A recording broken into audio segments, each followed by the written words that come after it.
ఏదైతే చిదంబరం మరోసారి కాంగ్రెస్కి పెద్ద షాక్ ఇచ్చారు. మొన్న మధ్యన ముంబై పేలుళ్ళ తర్వాతన అప్పుడు ఉన్నటువంటి హోంమంత్రిని మార్చేసి చిదంబరాన్ని పెట్టినటువంటి సందర్భంలో మన సైన్యం వచ్చి నన్ను అడిగింది, నేను యుద్ధానికి చేద్దామని. నేను కూడా అది ప్రిపేర్ అయ్యాను. వెళ్ళి మన్మోహన్ సింగ్తో చెప్తే మన్మోహన్ సింగ్ కూడా ఓకే అయ్యారు.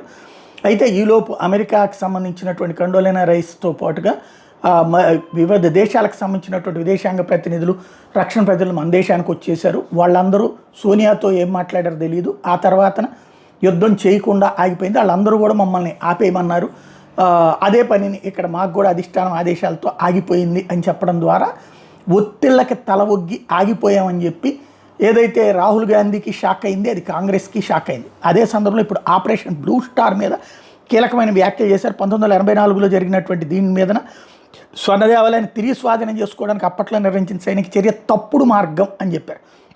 ఈ నిర్ణయం తీసుకున్నందుకు మాజీ ప్రధాని ఇందిరాగాంధీ తన ప్రాణాలను కోల్పోయారు అని చెప్పుకొచ్చారు. హిమాచల్ ప్రదేశ్లోని కసౌలీలో జరిగిన ఓ సాహిత్య కార్యక్రమంలో మాట్లాడినటువంటి సందర్భంలో ఈ విషయాన్ని చెప్పుకొచ్చారు.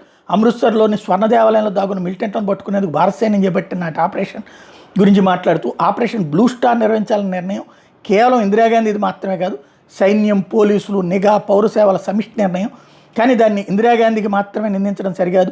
ప్రస్తుతం పంజాబ్లో ఖలిస్తానీ మద్దతుదారుల సంఖ్య చాలా తగ్గింది. బట్ ఆ రోజును ఆపరేషన్ బ్లూ స్టార్ చేయడం మాత్రం తప్పే అన్నట్టు చెప్పుకొచ్చారు. యాక్చువల్గా అప్పుడు 83 మంది భారత సైనికులు కూడా అమరులైనటువంటి సంఘటన అది.